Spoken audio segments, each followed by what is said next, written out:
Story time audio ബുക്സിലേക്ക് എല്ലാവർക്കും സ്വാഗതം. ജോയ്സി എഴുതിയ കാണാത്ത തീരങ്ങൾ.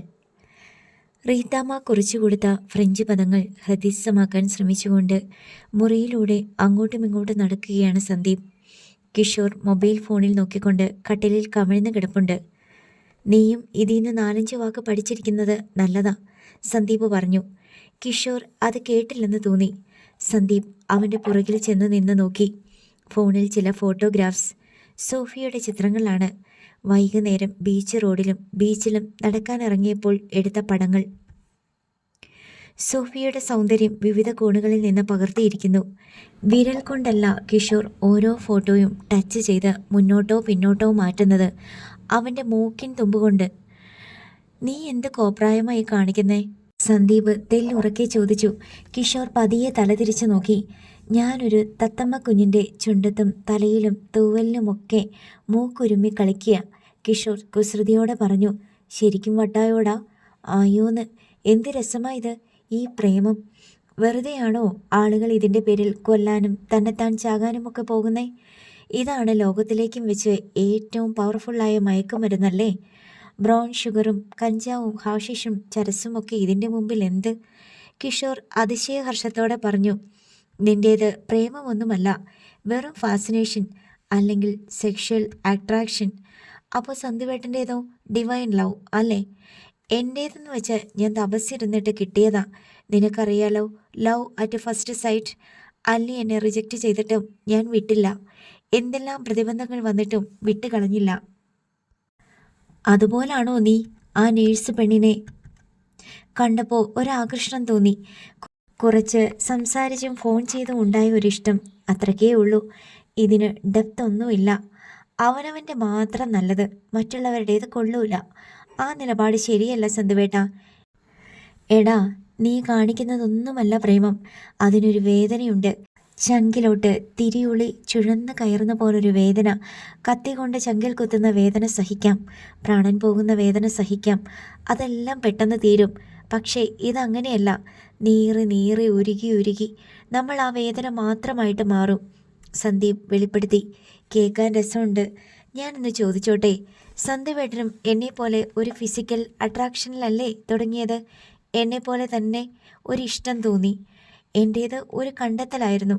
സകല പർവ്വതങ്ങളും കയറി ഇറങ്ങി, സകല മരുഭൂമികളും താണ്ടി, സകല സമുദ്രങ്ങളും നീന്തിക്കടന്ന്, ഈ ലോകം മുഴുവൻ അലഞ്ഞു തിരിഞ്ഞ് ഒടുവിൽ ഉദ്ദേശിച്ച ആളെ തന്നെ കണ്ടെത്തിയ പോലെ. എൻ്റേതും അങ്ങനെ തന്നെയാ കിച്ചു, നിന്നോട് തർക്കിക്കാൻ ഞാനില്ല. പ്രേമം എന്താണെന്ന് നിനക്കറിഞ്ഞുകൂടാ എന്ന വിവരവും നിനക്കറിഞ്ഞുകൂടാ. നമ്മൾ ഈ പോണ്ടിച്ചേരിയിൽ നിന്ന് നാട്ടിലേക്ക് മടങ്ങി 4 ദിവസം കഴിയുമ്പോൾ നീ അവളെ മറക്കും. അങ്ങനെയല്ലെന്നേ. ഈ സന്ദീപേട്ടനെ ഞാൻ എങ്ങനെ പറഞ്ഞ് ബോധ്യപ്പെടുത്തും? സോഫിയെ എനിക്ക് ഭയങ്കര ഇഷ്ടമായി. ഓരോ നിമിഷവും ഇഷ്ടം കൂടിക്കൂടി വരികയാണ്. അവളെ ഇവിടെ വിട്ടിട്ട് എറണാകുളത്തേക്ക് തിരിച്ചു പോകുന്ന കാര്യം എനിക്ക് ഓർക്കാൻ പോലും വയ്യ. അതിന് തക്ക അടുപ്പം നിങ്ങൾ തമ്മിൽ ഞാൻ കണ്ടില്ല. അവൾക്കാണെങ്കിൽ നിന്നോടൊരു താല്പര്യവും ഇല്ല. അതവൾ പറഞ്ഞല്ലോ, എടുത്താൽ പൊങ്ങാത്ത ഭാരം ഉണ്ടെന്ന്. സന്ദീപേട്ട, വീട്ടുകാരോട് കടപ്പാടില്ലാത്തത് ആർക്കാ? ലോകത്ത് ഭൂരിപക്ഷം പേരും വായിൽ സ്വർണ്ണക്കരണ്ടിയുമായിട്ട് ജനിച്ചവരല്ലല്ലോ. എല്ലാവർക്കും ഉണ്ട് കടങ്ങളും കടമകളും. ചിലരതിനെ വലുതായി കാണുന്നു എന്നേ ഉള്ളൂ. ഓക്കെ, ഞാൻ ആ വിഷയം വിട്ടു. നീ വിഷമിക്കാതിരിക്കാൻ വേണ്ടി പറഞ്ഞതേ ഉള്ളൂ. സന്ദീപ് പിന്മാറി. കിഷോർ വീണ്ടും ടച്ച് സ്ക്രീനിലെ സോഫിയയുടെ മുഖത്ത് മൂക്കുമുട്ടിച്ചു. ചെറുതായി അമർത്തിയിട്ട് ഇടതുവശത്തേക്ക് മാറ്റി അവളുടെ വേറൊരു ചിത്രം തെളിഞ്ഞു. സന്ദീപ് തൻ്റെ ഫ്രഞ്ച് പദങ്ങളിലേക്ക് തിരിച്ചു പോന്നു. ബോൺ ഷ്യൂർ മദാം, ഗുഡ് മോർണിംഗ് മാഡം, കൊമാ തലേവു, ഹൗ ആർ യു? ഡോർബെൽ അടിക്കുന്ന ശബ്ദം കേട്ട് സന്ദീപ് പെട്ടെന്ന് വാതിലിന് നേർക്ക് നോക്കി. വാതിൽ അടഞ്ഞു കിടക്കുകയാണ്. യെസ്, കമിൻ പ്ലീസ്, സന്ദീപ് തെല്ലുറക്കെ പറഞ്ഞു. ആരാ? കിഷോർ തിരക്കി. ഡോർ ഹാൻഡിൽ തിരഞ്ഞു. വാതിൽ തുറന്ന് ബാലഭാസ്കർ പ്രത്യക്ഷപ്പെട്ടു. Hello Balu, come in. സന്ദീപ് കയ്യിലിരുന്ന കടലാസ് കഷ്ണം മേശപ്പുറത്ത് കൊണ്ടുപോയി വെച്ചു. അതിനു മീതെ പേഴ്സും വെച്ചു. ബാലഭാസ്കർ അകത്തേക്ക് വന്നു. നിങ്ങളെ ഇന്ന് കണ്ടതേയില്ലല്ലോ. വിളിച്ചിട്ടും കിട്ടിയില്ല. ഞാൻ വിചാരിച്ചു നാട്ടിലേക്ക് പോയി കാണുമെന്ന്. ഞങ്ങൾ ഇന്ന് റെസ്റ്റായിരുന്നു, സന്ദീപ് പറഞ്ഞു. റെസ്റ്റ് എന്ന് വെച്ചാൽ എങ്ങോട്ടും പോയില്ലേ? വെറുതെ വൈറ്റ് ടൗണിലൊന്ന് ചുറ്റിക്കറങ്ങി. വൈകുന്നേരം ബീച്ചിൽ പോയി. ഫോൺ റേഞ്ച് ഔട്ട് ആയിരുന്നല്ലോ. അതിൻ്റെ ചാർജ് തീർന്നു പോയി. അറിഞ്ഞില്ല. ഇവിടുത്തെ ജോലിയൊക്കെ കഴിഞ്ഞോ? മിക്കവാറും നാളെയും കൂടിയേ ഉള്ളൂ. റിപ്പോർട്ടെല്ലാം എടുത്തോ? കുറച്ചുകൂടി കിട്ടാനുണ്ട്. നാളെ RTO ഓഫീസിൽ പോണം. അവിടെ ഇതുവരെ നിങ്ങൾ ചെന്നിട്ടില്ലല്ലോ. അവിടെ ഞാൻ പറഞ്ഞ് ഏൽപ്പിച്ചിട്ടുണ്ടായിരുന്നു നിങ്ങൾ വന്ന എല്ലാ ഹെൽപ്പും ചെയ്യണമെന്ന്. പക്ഷേ അവിടെ ആരും ചെന്നിട്ടില്ലെന്ന് അവർ പറഞ്ഞു. അവിടെ പോകാതെ തന്നെ ഞങ്ങൾക്ക് കുറേ വിവരങ്ങൾ കിട്ടി, സന്ദീപ് പറഞ്ഞു. അത് നന്നായി. ബാലു ഇരിക്കൂ. ബാലഭാസ്കർ ഇരുന്നു. ഫുഡ് കഴിച്ചോ? ഇല്ല, കഴിക്കണം. നമുക്ക് വീട്ടിലേക്ക് പോകാം. അവിടെ ഇന്ന് ഡിന്നറിന് എന്തൊക്കെയോ സ്പെഷ്യൽ ഐറ്റംസ് ഉണ്ട്. സീ ഫുഡിൻ്റെ സ്പെഷ്യലിസ്റ്റാണ് മൈ ഡിയർ മദർ തങ്കം. അത് പ്രത്യേകിച്ച് പറയണോ? ഞങ്ങൾ കഴിഞ്ഞ ദിവസം കഴിച്ചതല്ലേ, എന്തൊരു ടേസ്റ്റായിരുന്നു. എന്നാൽ പോകാം വീട്ടിലേക്ക്. ഇന്ന് വേണ്ട ബാലു, ഇന്ന് ഞങ്ങൾ ബാറിലേക്ക് പോകാൻ റെഡിയായിരിക്കുവാണ്. എന്തിനാണ് ബാർ? നമുക്ക് വീട്ടിൽ കഴിക്കാമല്ലോ. നാളെ ആവട്ടെ. ഇന്ന് മൊത്തത്തിലൊരു മടി പിടിച്ചു പോയി. നിങ്ങൾ ഏതെങ്കിലും ഒരു കുട്ടിയെപ്പറ്റി അന്വേഷിക്കുന്നുണ്ടോ? ബാലഭാസ്കറിൻ്റെ പെട്ടെന്നുള്ള ചോദ്യം സന്ദീപിനെയും കിഷോറിനെയും ഒരുപോലെ ചകിതരാക്കി. ആര് പറഞ്ഞു കുട്ടിയെ അന്വേഷിക്കുന്നുണ്ടെന്ന്? ഏത് കുട്ടി? ആരുടെ കുട്ടി? നിങ്ങൾ ക്ലൂണി ഹോസ്പിറ്റലിൽ ആരുടെയോ ബർത്ത്ഡേറ്റ് അന്വേഷിച്ചു പോയിരുന്നില്ലേ? പോലീസുകാരനാണ് മുന്നിലിരിക്കുന്നത്. കള്ളം പറഞ്ഞ് രക്ഷപ്പെടുക മിക്കവാറും അസാധ്യമാണെന്ന് സന്ദീപിന് തോന്നി. അതേസമയം തന്നെ യാതൊരു അടയാളവും കൊടുക്കുകയുമായിരുന്നു. ഞങ്ങൾ ആരുടെയും ബർത്ത്ഡേറ്റ് അന്വേഷിച്ച് ഒരു ഹോസ്പിറ്റലിലും പോയിട്ടില്ല. അതിൻ്റെ ആവശ്യമെന്താ? സന്ദർഭവശാൽ കിച്ചുവിൻ്റെ ഒരു പഴയ ക്ലാസ്മേറ്റിനെ കണ്ടുകിട്ടി. അവൾ ക്ലൂണി ഹോസ്പിറ്റലിലാണ് വർക്ക് ചെയ്യുന്നത്. ഭാസി അമ്മാമ്മ ഞങ്ങളുടെ റിലേറ്റീവ് ആണെന്ന് പറഞ്ഞപ്പോൾ ഹോസ്പിറ്റൽ റെക്കോർഡ്സിൽ എവിടെയോ ഭാസി അമ്മാമ്മയുടെ പേര് കണ്ടതായി ഓർക്കുന്നെന്ന് അവൾ പറഞ്ഞു. പ്രായം ഒത്തു നോക്കിയപ്പോൾ അത് വീണയാണെന്ന് മനസ്സിലായി. അതാണ് സംഭവം. ആ നേഴ്സിൻ്റെ പേരെന്താണ്? ബാലഭാസ്കർ ചോദിച്ചു. എന്താ പ്രശ്നം? കിഷോർ ചോദിച്ചു. നിങ്ങളിത് വലിയ ഇഷ്യൂ ആക്കാൻ പോകുവാണോ? ഒന്നുമില്ല, പേര് ചോദിച്ചെന്നേ ഉള്ളൂ. ബാലഭാസ്കർ അയിഞ്ഞു. അവൾ ജീവിച്ചു പോയിക്കോട്ടെ മാഷേ, എന്തിനാ ഉപദ്രവിക്കുന്നേ? നേഴ്സിൻ്റെ പേര് ഒരു പോലീസുകാരൻ ചോദിക്കുമ്പോൾ അതിലെന്തോ സംഗതിയുണ്ടെന്ന് മനസ്സിലാക്കാൻ പോലീസ് ബുദ്ധിയൊന്നും ആവശ്യമില്ലല്ലോ. കിഷോറിൻ്റെ സ്വരഭേദം തിരിച്ചറിഞ്ഞ് സന്ദീപ് അതിശയത്തിൽ അവനെ നോക്കി. കിഷോർ അല്ല സംസാരിക്കുന്നത്, വേറൊരാളാണ്. അവൻ സോഫിയുടെ ആളായി കഴിഞ്ഞു. അവളെ തൊട്ടാൽ അവന് പൊള്ളും. ശരി, പേര് വേണ്ട. ആ നേഴ്സിൻ്റെ ഫോട്ടോ കാണിക്കാൻ പറ്റുമോ? പേരും പറയാം, ഫോട്ടോഗ്രാഫും കാണിക്കാം. ഞാൻ അവളെ കല്യാണം കഴിക്കുന്ന ദിവസം. പോരെ? ബാലഭാസ്കർ കണ്ണ് ചിമ്മി. പോണ്ടിയിൽ വന്നിട്ട് ഞങ്ങളെ വെല്ലുവിളിക്കാനുള്ള ധൈര്യമായോ? ബാലു, എന്താ നിങ്ങളുടെ പ്രശ്നം? 1996 ഡിസംബർ 3 അല്ലേ വീണയുടെ ബർത്ത് ഡേറ്റ് എന്ന് ഞാനൊന്ന് ചോദിച്ചു പോയി. അപ്പോൾ മുതൽ നിങ്ങളുടെ ഫാമിലിയിലുള്ളവർ വീണെടുത്ത് കിടന്നുരുളുകയാ. എന്താ അതിനർത്ഥം? അതിൻ്റെ പുറകിൽ എന്തൊക്കെയോ രഹസ്യങ്ങളുണ്ടെന്നല്ലേ? എന്ത് രഹസ്യം? ഒരു രഹസ്യവും ഇല്ല. ഞാൻ എന്തായാലും കിട്ടിയിടത്തോളം വിവരങ്ങൾ ഞങ്ങളുടെ ഡെസ്കിലേക്ക് പാസ് ചെയ്തിട്ടുണ്ട്. സന്ദീപ് വെറുതെ ഒരു നമ്പർ ഇട്ട് നോക്കി. അത് ഫലിച്ചു. ഞാൻ നിങ്ങളെ ഭീഷണിപ്പെടുത്താനോ ഉപദ്രവിക്കാനോ വന്നതല്ല, മറിച്ച് ഹെൽപ്പ് ചെയ്യാൻ വന്നതാ.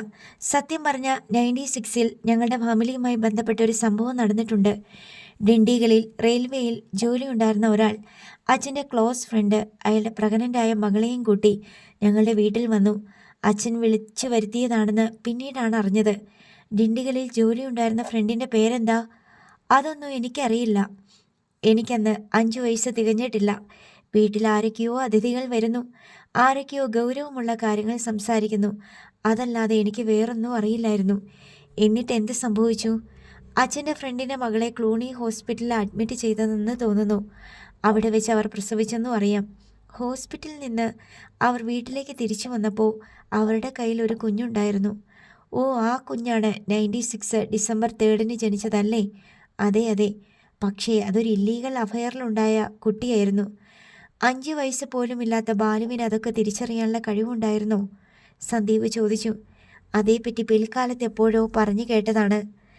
മധുവങ്കലിൻ്റെ ക്ലോസ് ഫ്രണ്ടിന് ഡിണ്ടിഗലിൽ ഹോസ്പിറ്റലിലൊന്നും കിട്ടാഞ്ഞിട്ടാണോ പോണ്ടിച്ചേരിയിൽ വന്നത്? പ്രസവം ആരും അറിയാതെ രഹസ്യമായി നടത്താൻ വേണ്ടി വന്നതാ.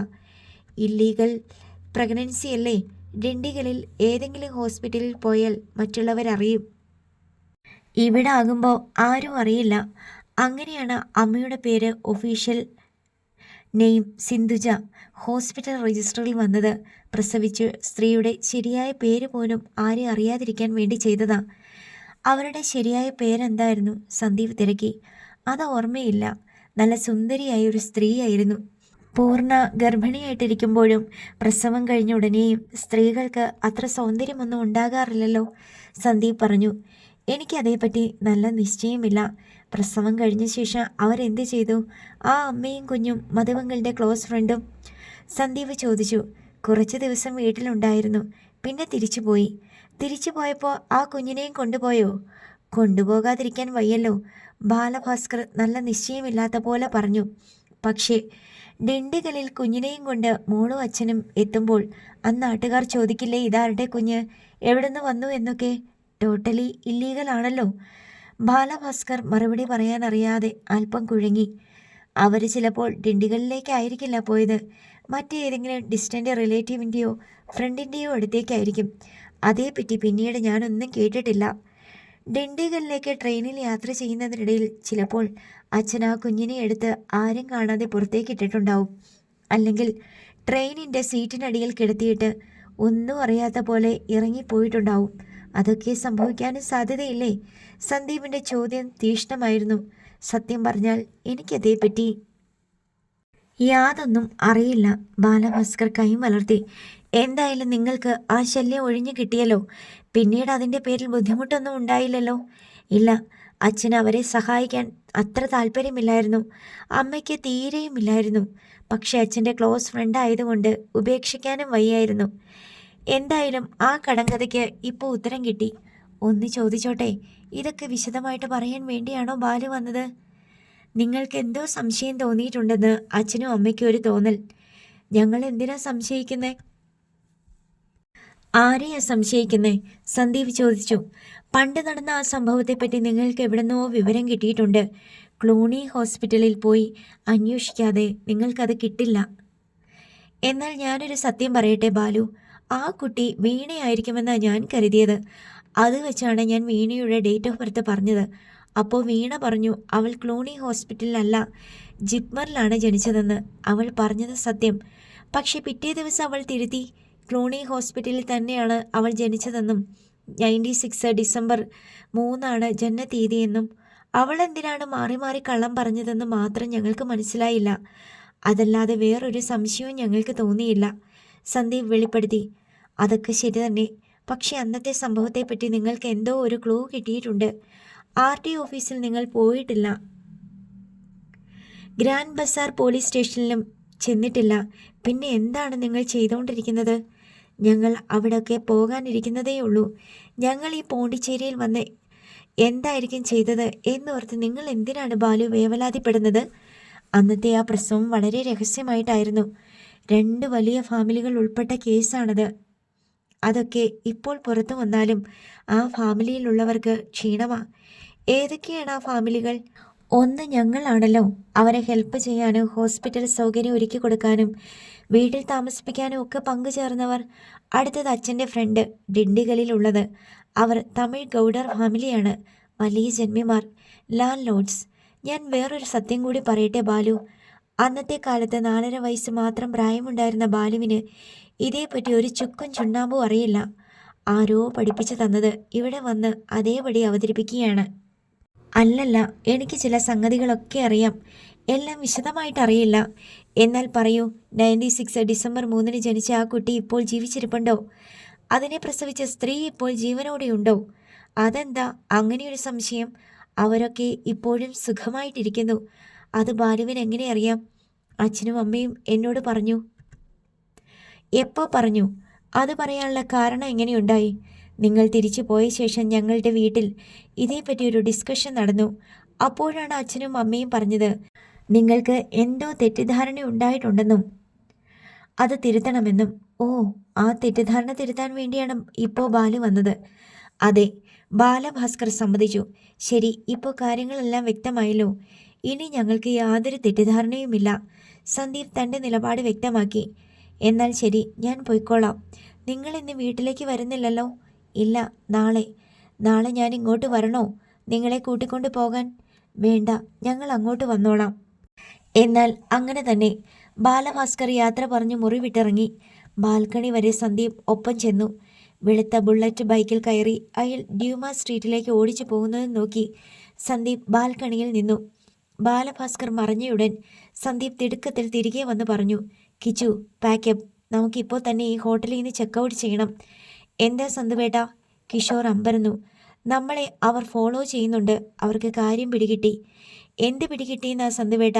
എടാ, ആ പെണ്ണിനെ അവർ കൊന്നു കളഞ്ഞിട്ടുണ്ടാവും. ആരെ? അല്ലിയുടെ അമ്മയെയോ?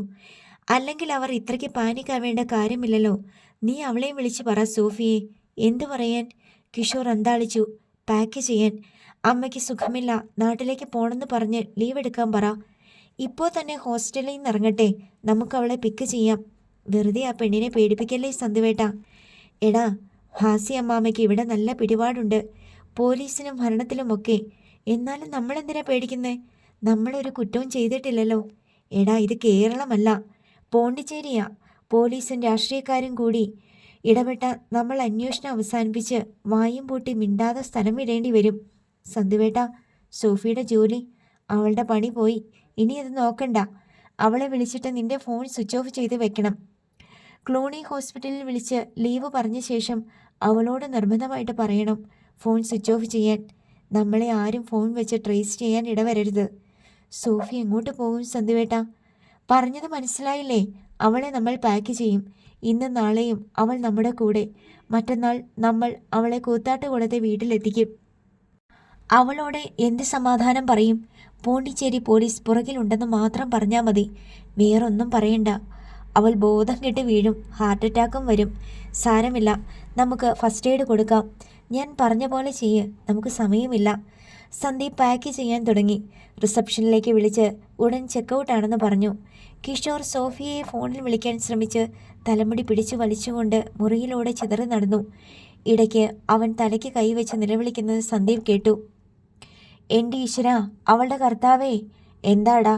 സന്ദീപ് ട്രോളി ബാഗിൻ്റെ സിബ് വലിച്ചിടുന്നതിനിടയിൽ തല തിരിച്ചു നോക്കി. സോഫിയുടെ ഫോൺ സ്വിച്ച് ഓഫ്. എന്തു ചെയ്യും? സന്ദീപും അത് കേട്ട് എന്ത് വേണമെന്നറിയാതെ പകച്ചു നിന്നു. വിസിറ്റർ ഉണ്ട് എന്ന് മേട്ടൻ അറിയിച്ച ഉടൻ തന്നെ സോഫിയ മുറിയിൽ നിന്നിറങ്ങി കോണിപ്പടി ഇറങ്ങി താഴെ എത്തി. വിസിറ്റേഴ്സ് പാർലറിൽ കിഷോറിനെ കണ്ട് അവൾ പകച്ചുപോയി. അവൾക്ക് ദേഷ്യവും സങ്കടവും വന്നു. നേരെ അവൻ്റെ മുന്നിൽ ചെന്ന് അവൾ അത് പ്രകടിപ്പിക്കുകയും ചെയ്തു. എന്തിനാ ഇങ്ങോട്ട് വന്നേ? ഉടനെ തന്നെ എൻ്റെ കുഴി തോണ്ടിയേക്കാമെന്ന് നേർച്ച വല്ലതും ഉണ്ടോ? നീ ഫോൺ സ്വിച്ച് ഓഫ് ചെയ്ത് വെച്ചാൽ പിന്നെ എന്തു ചെയ്യും? എന്നിട്ട് എന്നോട് ദേഷ്യപ്പെടുന്നോ? അവൻ്റെ അധികാര സ്വരം കേട്ട് അവൾ ഒരു നിമിഷം ശങ്കിച്ചു. ഞാൻ ഉറങ്ങുമായിരുന്നു. എനിക്ക് നൈറ്റ് ഡ്യൂട്ടിക്ക് കയറേണ്ടതാ. നീ നൈറ്റ് ഡ്യൂട്ടിക്കൊന്നും പോകണ്ട. വാ പറയാം. മേട്ടന് സംസാരം കേൾക്കാൻ പറ്റാത്തത്ര അകലത്തേക്ക് കിഷോർ നടന്നു നീങ്ങി. അവനെ അനുഗമിക്കണോ വേണ്ടയോ എന്നറിയാതെ സോഫിയ സംശയിച്ചു നിന്നു. കിഷോർ തിരിഞ്ഞിട്ട് ദേഷ്യത്തിൽ അവളെ നോക്കി. പറഞ്ഞാൽ മനസ്സിലാവത്തില്ലേ? അവൻ ഒച്ചയുയർത്തി. സോഫിയയ്ക്ക് ഒരു ഉൾക്കിടലമുണ്ടായി. ഒഴുകി ചെല്ലുന്ന പോലെ അവൾ അവൻ്റെ അരികിലെത്തി. ഞാൻ കൂത്താട്ടുകുളത്തുനിന്ന് നിന്നെ കാണാൻ വന്ന റിലേറ്റീവാണ്. അമ്മയ്ക്ക് തീരെ സുഖമില്ല. ഉടനെ തന്നെ നാട്ടിലെത്തണം. നിന്നെ കൂട്ടിക്കൊണ്ടു പോകാൻ വന്നിരിക്കുക. എന്ത് ഭ്രാന്താ കിച്ചുവേട്ടൻ ഈ പറയുന്നേ? ഉറങ്ങാൻ കിടക്കുന്നതിന് മുമ്പ് ഞാൻ അമ്മയെ വിളിച്ചതാ. ഒരു കുഴപ്പവുമില്ല. ഉറക്കെണീറ്റിട്ട് മുടിയെങ്കിലും ഒന്ന് ഒതുക്കിയിട്ട് വേണ്ടേ വിസിറ്ററെ കാണാൻ വരാൻ? കണ്ടിട്ട് ഭ്രാന്തിയെ പോലെ ഇരിക്കുന്നു. പോണ്ടിച്ചേരി ഗവർണറായിരുന്നെങ്കിലോ ഞാൻ, അല്ലെങ്കിൽ വിസിറ്റർ. കിച്ചുവേട്ടൻ എന്നെ കല്യാണം കഴിക്കണ്ട. അപ്പോൾ തീർന്നല്ലോ പ്രശ്നം. കഴിക്കണം, അതുകൊണ്ടല്ലേ പറഞ്ഞത്. അല്ലെങ്കിൽ പിന്നെ നീ എങ്ങനെ ഇരുന്നാലും എനിക്കെന്താ? സോഫിയ ഓർക്കാതെ തന്നെ കൈവിരലുകളാൽ മുടിയൊന്നും ആടിയൊതുക്കി. ഇത്രയും മതി, ഇതാണ് ബെസ്റ്റ്. കിന്നരിക്കാതെ വന്ന കാര്യം പറ കിച്ചുവേട്ടാ. ഇപ്പം ഇവിടെ നിന്നിറങ്ങണം. ലഗേജും എടുത്തുകൊണ്ട്. ഇല്ലെങ്കിൽ കുറച്ച് കഴിയുമ്പോൾ പോലീസ് അന്വേഷിച്ചു വരും. പേടി കൊണ്ട് സോഫിയയുടെ മുഖം വിളറി വെളുത്തു. പോലീസ് എന്തിനാ വരുന്നേ? കസ്റ്റഡിയിലെടുത്ത് ക്വസ്റ്റ്യൻ ചെയ്യാൻ വേണ്ടി. ഞങ്ങൾ റൂം ചെക്കൗട്ട് ചെയ്തു. തുടർന്ന് കിഷോർ ഉണ്ടായ സംഭവങ്ങൾ അവളോട് വിസ്തരിച്ച് പറഞ്ഞു. എല്ലാം കേട്ടിട്ടും അവൾ ഇളകാതെ നിന്നു. ഞാൻ നിങ്ങളുടെ കൂടെ വരാനോ? ഇല്ല. നിന്റെ പണി എന്തായാലും പോകും, ഉറപ്പാ. ഒരേ ഒരു മാർഗം ഇവിടെ നിന്ന് ഇപ്പം തന്നെ നാട്ടിലേക്ക് തിരിക്കുക എന്നുള്ളതാണ്. ഞാനൊരു കുറ്റവും ചെയ്തിട്ടില്ലല്ലോ ഒളിച്ചോടി പോകാൻ. ഇല്ലെന്ന് നമുക്കല്ലേ അറിയൂ. നമ്മളെ ഫോളോ ചെയ്യുന്നവർക്ക് അറിയില്ലല്ലോ, കിഷോർ പറഞ്ഞു. അവരെന്തിനാ നമ്മുടെ പുറകെ വരുന്നേ? 22 വർഷം മുമ്പ് ഒരു കുഞ്ഞിനെ ഉപേക്ഷിച്ച കേസ് മാത്രമാണെങ്കിൽ അവരിത്രയും പ്രശ്നമുണ്ടാക്കേണ്ട ആവശ്യമില്ല. വേറെ എന്തൊക്കെയോ നടന്നിട്ടുണ്ട്. കുഞ്ഞിൻ്റെ അമ്മ, അച്ഛൻ, അതേപ്പറ്റിയൊന്നും നമുക്കറിയില്ല. ചിലപ്പോൾ ഒരു മർഡർ പോലും നടന്നിട്ടുണ്ടായിരിക്കാം എന്നാണ് സന്ദീപേട്ടൻ്റെ അഭിപ്രായം. മർഡറോ? അല്ലെങ്കിൽ അവരിത്രയ്ക്ക് വേവലാതിപ്പെടേണ്ട കാര്യമെന്താ? അത് സന്ദീപേട്ടൻ്റെ റിലേറ്റീവ്സ് തന്നെയല്ലേ, ഒരേ ഫാമിലിയിൽപ്പെട്ടവർ. അതൊക്കെ ശരിയാ. പക്ഷേ ഒരു കൊലപാതകം വെളിച്ചത്ത് വരാൻ സാധ്യതയുണ്ടെന്ന് തോന്നിയാൽ സ്വന്തവും ബന്ധവും ഒക്കെ മാറ്റിയിട്ട് സ്വയരക്ഷ നോക്കാനേ ആരും ശ്രമിക്കൂ. ഞാനിതിൽ എന്താ കിച്ചുവേട്ട തെറ്റായിട്ട് ചെയ്തത്? സോഫി ഒരു തെറ്റും ചെയ്തിട്ടില്ല. ചെയ്തത് വലിയ ശരിയാണ് താനും. പക്ഷേ സന്ദീപേട്ടൻ്റെ കസിൻ ഉണ്ടല്ലോ, ബാലഭാസ്കർ, അയാൾ നമ്മുടെ പുറകെ ഓടുന്നുണ്ട്. ട്രാഫിക് പോലീസിന് ഇതിലെന്ത് കാര്യം? അയാൾ നിന്റെ ഫോട്ടോ ചോദിച്ചു. ഇല്ലാഞ്ഞിട്ടല്ല കൊടുക്കാതെ. ഫോട്ടോ ഇല്ലെന്ന് പറഞ്ഞപ്പോൾ പേരും അഡ്രസ്സും ചോദിച്ചു. സോഫിയുടെ മനസ്സിലേക്ക് കാര്യത്തിൻ്റെ ഗൗരവം കടന്നു ചെന്ന് തുടങ്ങി. പോലീസിന് എന്നെ ചോദ്യം ചെയ്യാനല്ലേ പറ്റൂ. സോഫി, ഇനി നീ ഇവിടെ നിന്നിട്ട് കാര്യമില്ല. ചുരുക്കി പറഞ്ഞ എൻ്റെ കഞ്ഞികൂടി മുട്ടിച്ചു. അതെ, നിന്റെ കഞ്ഞിയിൽ ഞങ്ങൾ ഒരു പാറ്റയെ പിടിച്ചിട്ടു. സോറി, വേറെ കഞ്ഞി തരാം. ബിരിയാണിയോ ഫ്രൈഡ് റൈസോ തരാം. എനിക്ക് നിങ്ങളുടെ സഹായമൊന്നും വേണ്ട.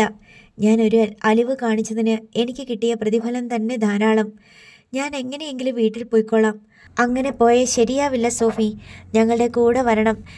നിന്നെ സുരക്ഷിതമായി കൂത്താട്ടുകുളത്തെ വീട്ടിലെത്തിക്കുക എന്നുള്ളത് ഞങ്ങളുടെ ഉത്തരവാദിത്തമാണ്. അത്രയെങ്കിലും ചെയ്തില്ലെങ്കിൽ പിന്നെ ഞങ്ങൾ ആരാ? സോഫിയ ധർമ്മസങ്കടത്തിലായി. സമയം കളയാനില്ല. നമ്മുടെ ഓരോ മിനിറ്റിനും വലിയ വിലയുണ്ട്. നീ വേഗം പോയി പാക്ക് ചെയ്തു വാ. എടുക്കാനുള്ളതെല്ലാം എടുത്തോ. ഇനി ഇങ്ങോട്ടൊരു തിരിച്ചുവരവില്ല. ഫോൺ സ്വിച്ച് ഓഫ് ആയിട്ട് തന്നെ ഇരുന്നോട്ടെ. മേട്ടനോട് പറഞ്ഞേക്ക് അമ്മയ്ക്ക് സീരിയസ് ആയതുകൊണ്ട് പെട്ടെന്ന് നാട്ടിലേക്ക് പോകേണ്ടി വന്നിരിക്കുകയാണെന്ന്. നമുക്ക് പുറത്തെവിടെയെങ്കിലും പോയി ഏതെങ്കിലും ബൂത്തിൽ നിന്ന് ഹോസ്പിറ്റലിലേക്ക് വിളിച്ചു പറയാം കുറച്ച് ദിവസത്തെ ലീവ് വേണമെന്ന്. അതിൽ സംശയിക്കാനുള്ള കാര്യങ്ങളൊന്നുമില്ല, കിഷോർ വിശദീകരിച്ചു. വഴങ്ങുകയല്ലാതെ സോഫിയയ്ക്ക് മുന്നിൽ വേറെ വഴിയില്ലായിരുന്നു. തിരിച്ചുപോയി അവൾ മേട്ടനോട് കാര്യം പറഞ്ഞു. ഉടൻ വീട്ടിൽ പോകണം, അമ്മയ്ക്ക് സുഖമില്ല. പിന്നെ അധിക സമയമൊന്നും എടുത്തില്ല. 2 ട്രോളി ബാഗുകളിലായി എല്ലാം വാരിക്കെട്ടി. ഒരു വലിയ ലെതർ ബാഗ് വേറെയും ഉണ്ടായിരുന്നു. 2 തവണയായി എല്ലാം താഴെ എത്തിച്ചു. അവിടെ നിന്ന് ഇടുങ്ങിയ പാസേജിലൂടെ റോഡ് വരെ ചുമക്കാൻ കിഷോറും സഹായിച്ചു. എൻ്റെ ഒരു വിധി നോക്കണേ, കിഷോർ പറഞ്ഞു. എറണാകുളത്ത് മാനം മര്യാദയ്ക്ക് ജീവിച്ച ഞാൻ പോണ്ടിച്ചേരിയെ വന്ന് ഏതോ ഒരു പെണ്ണിൻ്റെ വിഴുപ്പ് കെട്ട് ചുമക്കുന്നു. അവളുടെ ജീവിതം വഴിയാധാരമാക്കിയതിന് ഒരു കുഴപ്പവുമില്ല, സോഫിയ ചൊടിച്ചു. സഫ്രീൻ സ്ട്രീറ്റിൽ സന്ദീപ് ടാക്സിയുമായി കാത്തു കിടപ്പുണ്ടായിരുന്നു. കിഷോർ സോഫിയയുടെ ലഗേജ് ഡിക്കിയിൽ കയറ്റി വെക്കാൻ ഭാവിച്ചപ്പോൾ അവൾ തടഞ്ഞു. എന്നെ നിങ്ങൾ എങ്ങോട്ടാ കൊണ്ടുപോകുന്നേ? റെയിൻബോ നഗറിൽ. അവിടെ ഒരു ഹോം സ്റ്റേ ശരിയാക്കിയിട്ടുണ്ട്. കിഷോർ ശബ്ദം തീരെ താഴ്ത്തി പറഞ്ഞു. ഞാൻ എന്ത് വിശ്വസിച്ചാണ് നിങ്ങളുടെ കൂടെ ടാക്സിയിൽ കയറി വരേണ്ടത്? നമ്മൾ ടാക്സിയിലല്ലേ നെയ്വേലിക്ക് പോയത്? അതെനിക്കറിയാവുന്ന സ്ഥലത്തേക്കായിരുന്നു. ഇതങ്ങനെയല്ലല്ലോ. സംശയമാണോ ഞങ്ങളെ? ഞാനൊരു പെണ്ണല്ലേ. എൻ്റെ സെക്യൂരിറ്റി എനിക്ക് നോക്കിയേ പറ്റൂ. അതിനിപ്പോൾ ഞങ്ങൾ എന്ത് ചെയ്യണം? നിൻ്റെ സുരക്ഷയ്ക്ക് വേണ്ടിയാ നിന്നെ കൂടെ കൂട്ടിയത് തന്നെ. ഒന്നും മിണ്ടാതെ ഞങ്ങൾക്ക് വേണമെങ്കിൽ കടന്നു കളയായിരുന്നു. അതൊക്കെ ശരിയായിരിക്കും. നിങ്ങളുടെ ID കാർഡ് താ, 2 പേരുടെയും. അതെന്തിനാ? തരാനിത്ര മടി എന്താ? കിഷോർ ഉടൻ തന്നെ തൻ്റെ ആധാർ കാർഡ് എടുത്തു കൊടുത്തു. സന്ദീപിനോട് പറഞ്ഞപ്പോൾ അവൻ ഇലക്ട്രൽ കാർഡാണ് നൽകിയത്. സോഫിയ ഫോൺ ഓൺ ചെയ്തു.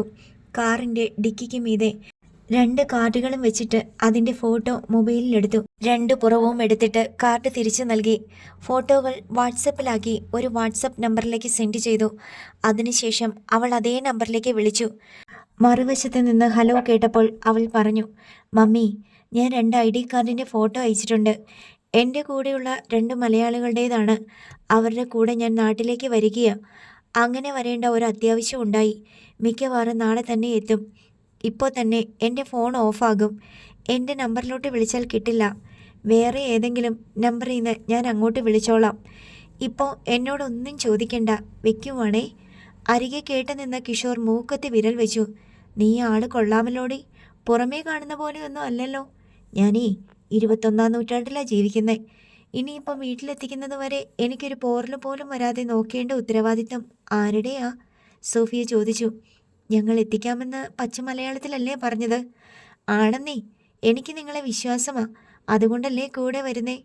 ആ വിശ്വാസത്തിൻ്റെ കൂടെ ഒരു സെക്യൂരിറ്റി ലോക്കും കൂടി ഇട്ടെന്നേ ഉള്ളൂ. അതുകൊണ്ട് നിങ്ങൾക്ക് പ്രത്യേകിച്ച് നഷ്ടമൊന്നുമില്ലല്ലോ. നിന്നെ കണ്ട് പഠിക്കണം പെൺപിള്ളേര്. കിച്ചുവേട്ടാ, വേണ്ട, ഞാൻ നിലത്ത് നിന്നോട്ടെ, ഒരുപാട് പൊക്കണ്ട. കിഷോർ അവളുടെ ലഗേജ് ഡിക്കിയിൽ വെച്ച് അടച്ചു. സോഫിയയ്ക്ക് കയറാൻ ഡോർ തുറന്നു കൊടുത്തു.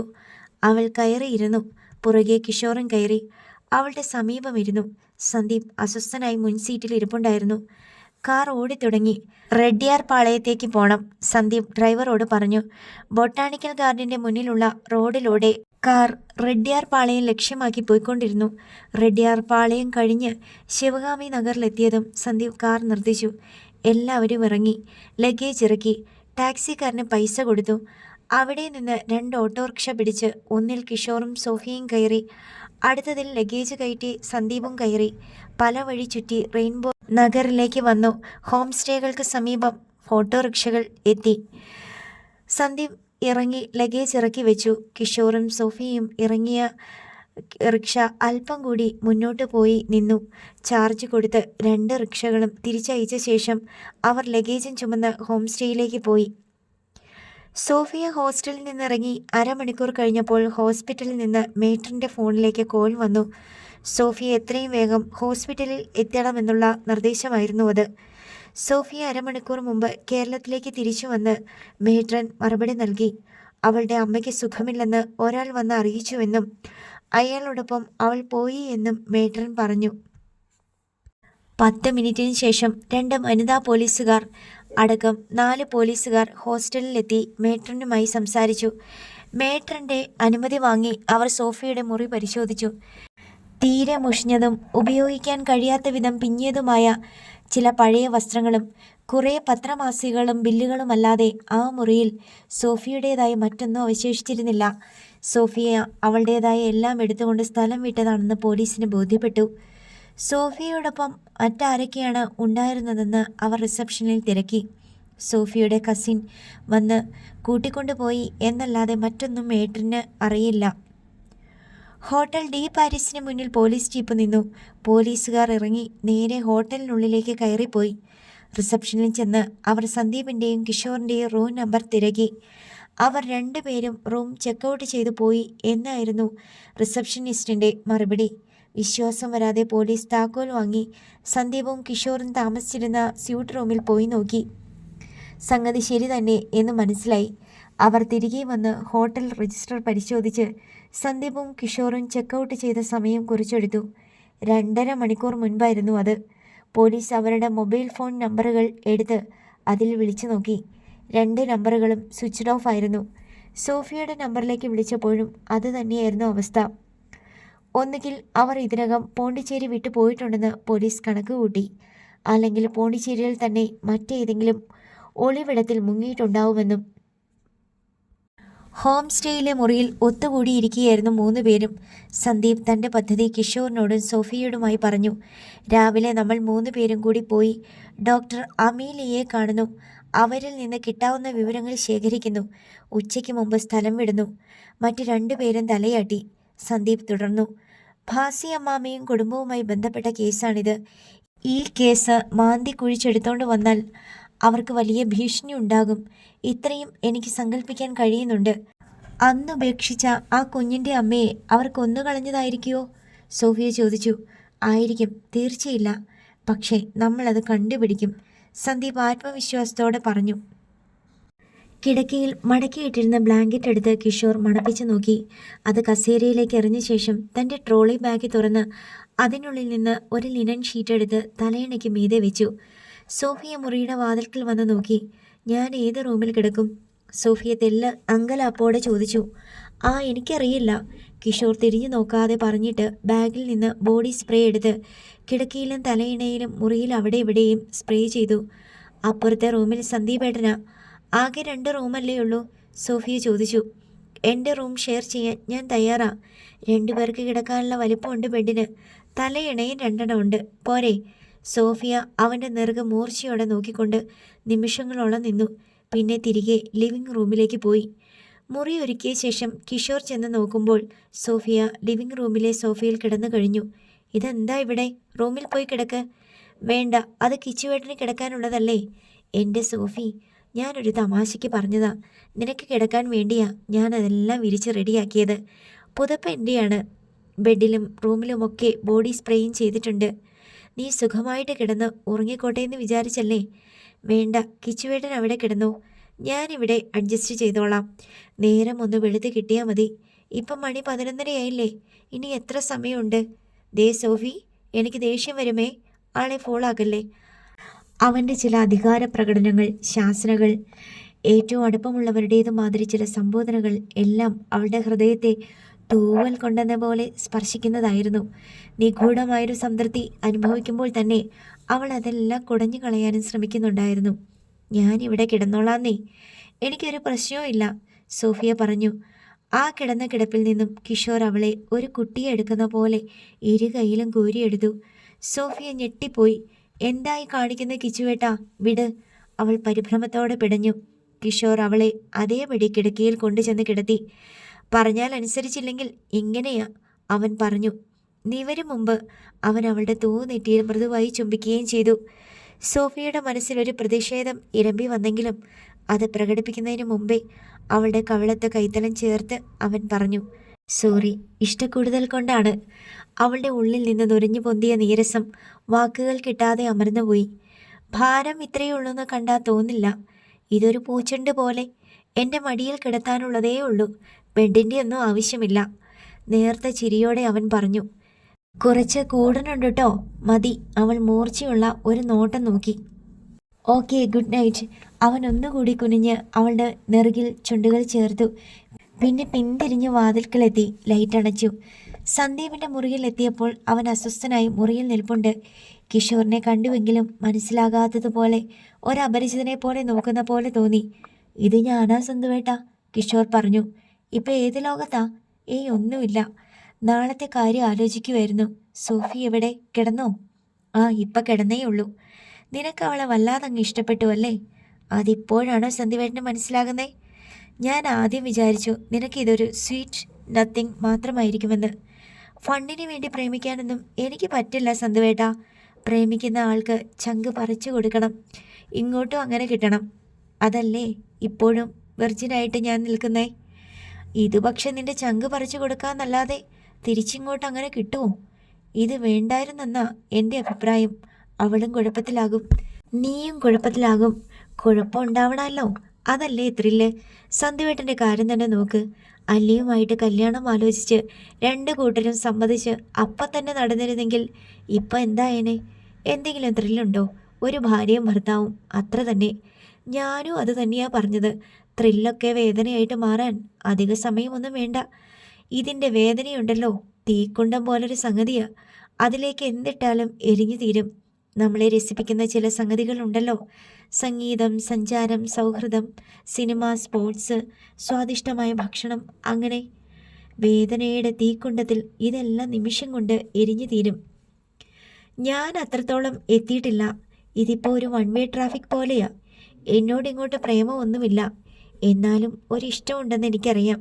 അടക്കി പിടിച്ചിരിക്കുക. പിന്നെന്തിനാ നീ അവളെ വിഷമിപ്പിക്കുന്നേ? നല്ല പെണ്ണല്ലേ സന്തുവേട്ടാ. അവളുടെ ക്യാരക്ടർ എനിക്കിഷ്ടമായി. അവൾക്ക് അവളുടേതായൊരു ഡിസിപ്ലിൻ ഉണ്ട്. ഇപ്പം നമ്മൾ ഫുഡ് പുറത്തുനിന്ന് വാങ്ങിക്കൊണ്ട് വന്ന് കഴിച്ചില്ലേ, ഏതെങ്കിലും ഒരു പൊതി അഴിച്ച് തിന്നാനിരിക്കുവല്ല അവൾ ചെയ്തത്. പ്ലേറ്റും ഗ്ലാസും ഒക്കെ ബോയിയെ കൊണ്ട് വരുത്തിച്ച് അതിൽ നമുക്ക് വിളമ്പി തന്ന് വെള്ളമൊക്കെ ഗ്ലാസ്സിൽ ഒഴിച്ചു തന്ന് അവളും കൂടെ ഇരുന്ന് കഴിച്ചു. എന്നിട്ട് ആ പ്ലേറ്റും ഗ്ലാസ്സുകളും അവൾ തന്നെ കഴുകി വൃത്തിയാക്കി ടേബിൾ തുടച്ചിട്ടു. വേസ്റ്റ് വന്നതൊക്കെ പൊതിഞ്ഞ് കവറിലാക്കി വേസ്റ്റ് ബാസ്ക്കറ്റിലിട്ടു. എല്ലായിടവും നീറ്റാക്കി. വേറെ ചില പെണ്ണുങ്ങളുണ്ടല്ലോ, അവിടെങ്ങാനും കിടക്കട്ടെ, നമ്മുടെ വീടൊന്നുമല്ലല്ലോ എന്ന് വിചാരിച്ച് അലമ്പാക്കിയിട്ട് പോയി കിടക്കും. എടാ, അവളൊരു നേഴ്സാണ്. കെയറിങ് എങ്ങനെ വേണമെന്ന് അവൾ പഠിച്ചിട്ടുണ്ട്. ആ, എനിക്കങ്ങനെ പഠിച്ച ഒരാൾ മതി. ഈസിയല്ല കിച്ചു. അവളുടെ പ്രേമം പിടിച്ചു പറ്റാൻ സാധിക്കുമായിരിക്കും. അതിനുശേഷമാണ് ഓരോരോ വൈതരണികൾ വരാൻ പോകുന്നേ. മതത്തിൻ്റെ പേരിലുള്ള എതിർപ്പ് ഉറപ്പാണല്ലോ. പിന്നെ അവളുടെ കുടുംബത്തിലെ ബാധ്യതകളും പ്രശ്നങ്ങളും. സന്ദീപ് മുന്നറിയിപ്പ് നൽകി. അതിപ്പോൾ തന്നെ എൻ്റെയും കൂടെ ബാധ്യതയായിട്ട് തോന്നി തുടങ്ങിയിട്ടുണ്ട്.